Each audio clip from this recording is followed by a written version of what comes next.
Perkenalkan, nama saya Cecilia Huta Barat, kelas 10 AKL 2. Di sini saya akan mempresentasikan mengenai jenis-jenis lembaga keuangan. Pada pembahasan pertama, saya akan menjelaskan pengertian lembaga keuangan. Yang kedua, fungsi lembaga keuangan. Dan yang ketiga adalah jenis-jenis lembaga keuangan. Pengertian lembaga keuangan. Lembaga keuangan adalah suatu lembaga yang dalam operasi sehari-harinya menjalankan jasa di bidang keuangan, yaitu berupa perantara atau intermediasi dari pihak yang surplus dana kepada pihak yang defisit dana, baik itu sektor rumah tangga, swasta, maupun pemerintah. Menurut Jager dan Sage, lembaga keuangan sebagai badan yang melakukan kegiatan-kegiatan di bidang keuangan mempunyai peranan, yaitu A. Pengalihan aset atau assets transmutation, B. Likuiditas atau liquidity, C. Alokasi pendapatan atau income allocation, D. Transaksi atau transaction. Fungsi lembaga keuangan. Lembaga keuangan ini menyediakan jasa sebagai perantara antara pemilik modal dan pasar utang yang bertanggung jawab dalam penyaluran dana dari investor kepada perusahaan yang membutuhkan dana tersebut.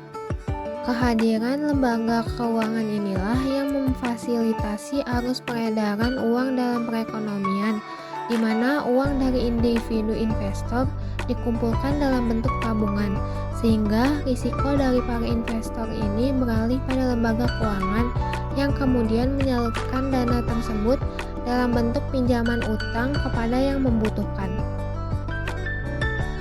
Jenis-jenis lembaga keuangan. 1. Lembaga keuangan bank atau depository financial institution. Lembaga keuangan depository atau sering disebut juga depository intermediary. Lembaga keuangan ini menghimpun dana secara langsung dari masyarakat dalam bentuk simpanan atau deposit, misalnya giro, tabungan, atau deposito bank jangka yang diterima dari penabung atau unit surplus. Berdasarkan fungsinya, bank dapat dibedakan menjadi 3, yaitu bank sentral, bank umum, dan bank perkreditan rakyat atau BPR. Pengertian bank sentral. Bank sentral merupakan badan usaha nasional yang berfungsi untuk menjaga stabilitas nilai mata uang yang berlaku di sebuah negara.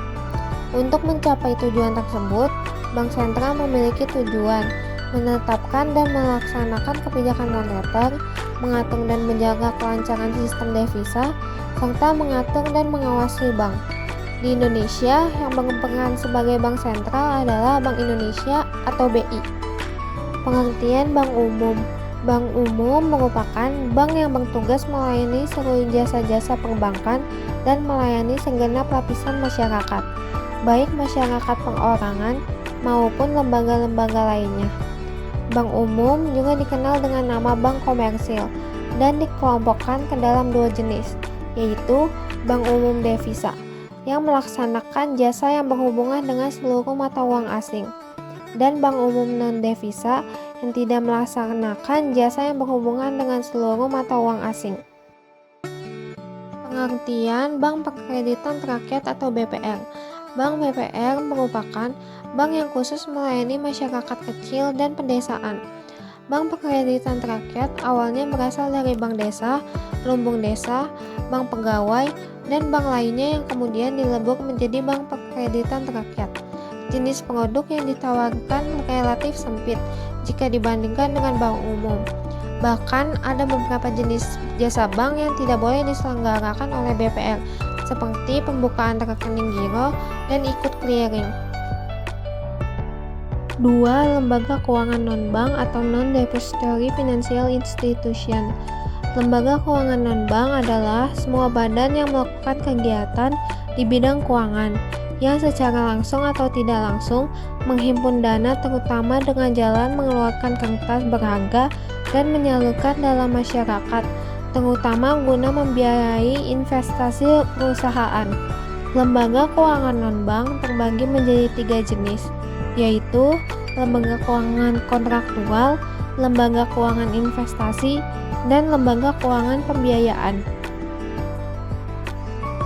Yang pertama, pengertian lembaga keuangan kontraktual atau contractual institution. Lembaga keuangan kontraktual yaitu menarik dana dari masyarakat dengan menawarkan kontrak untuk memproteksi penabung terhadap risiko ketidakpastian, misalnya polis asuransi dan program pensiun. Yang kedua, pengertian lembaga keuangan investasi atau investment institution. Lembaga keuangan investasi misalnya perusahaan efek dan reksadana. Yang ketiga, lembaga perusahaan pembiayaan atau finance company. Lembaga perusahaan pembiayaan yang menawarkan jasa pembiayaan sewa guna usaha, anjak piutang, pembiayaan konsumen, dan kartu kredit. Jenis-jenis lembaga keuangan non-bank di Indonesia. 1. Pasar modal. Pasar modal adalah pasar tempat pertemuan dan melakukan transaksi antara pencari dana atau emiten dengan para penanam modal atau investor.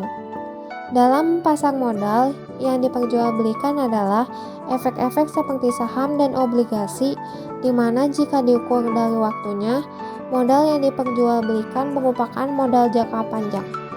2. Pasar uang. Pasar uang adalah pasar tempat memperoleh dana dan investasi dana. Hanya bedanya, modal yang ditawarkan di pasar uang adalah berjangka waktu pendek, dan di pasar modal adalah berjangka waktu panjang. 3. Koperasi simpan pinjam. Koperasi simpan pinjam adalah koperasi yang menghimpun dana dari para anggotanya, kemudian menyalurkan kembali dana tersebut kepada para anggota koperasi dan masyarakat umum. 4. Perusahaan pegadaian. Perusahaan pegadaian adalah lembaga keuangan yang menyediakan fasilitas pinjaman dengan jaminan tertentu. Jaminan nasabah tersebut digadaikan dan kemudian ditaksir oleh pihak pegadaian untuk menilai besarnya nilai jaminan. 5. Perusahaan sewa guna atau leasing. Jika seorang ingin memperoleh barang-barang modal secara kredit, maka kebutuhan ini pembayarannya dapat ditutup oleh perusahaan leasing sesuai dengan kesepakatan yang dibuat. Perusahaan leasing lebih banyak bergerak dalam bidang pembiayaan barang-barang kebutuhan modal. 6. Perusahaan asuransi. Usaha asuransi merupakan kegiatan menanggung risiko yang dikaitkan dengan keuangan antara polis yang harus dibayar dan klaim yang diterimanya. Setiap nasabah dikenakan polis asuransi akan menanggung kerugian dengan menggantikannya apabila nasabahnya terkena musibah atau terkena risiko seperti yang telah diperjanjikan. 7. Perusahaan anjak piutang atau factoring. Perusahaan anjak piutang merupakan perusahaan yang usahanya adalah mengambil alih pembayaran kredit suatu perusahaan dengan cara mengambil kredit bermasalah perusahaan lain atau dapat pula mengelola penjualan kredit perusahaan yang membutuhkannya. 8. Perusahaan modal ventura. Perusahaan modal ventura merupakan pembiayaan oleh perusahaan-perusahaan yang usahanya mengandung resiko tinggi. Usahanya lebih banyak memberikan pembiayaan dalam bentuk kredit tanpa jaminan yang umumnya tidak dilayani oleh lembaga keuangan lainnya. 9. Dana pensiun. Dana pensiun merupakan perusahaan yang kegiatannya mengelola dana pensiun suatu perusahaan pemberi kerja atau perusahaan itu sendiri. Penghimpunan dana pensiun melalui iuran yang dipotong dari gaji karyawan. Dana yang terkumpul oleh dana pensiun diusahakan lagi dengan menginvestasikannya ke berbagai sektor yang menguntungkan. 10. Perusahaan kartu plastik. Kartu plastik digunakan sebagai pengganti uang tunai yang dipergunakan untuk berbagai keperluan lainnya.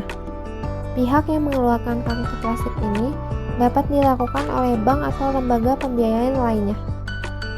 Sekian presentasi saya mengenai lembaga keuangan bank, kurang lebihnya mohon maaf. Terima kasih.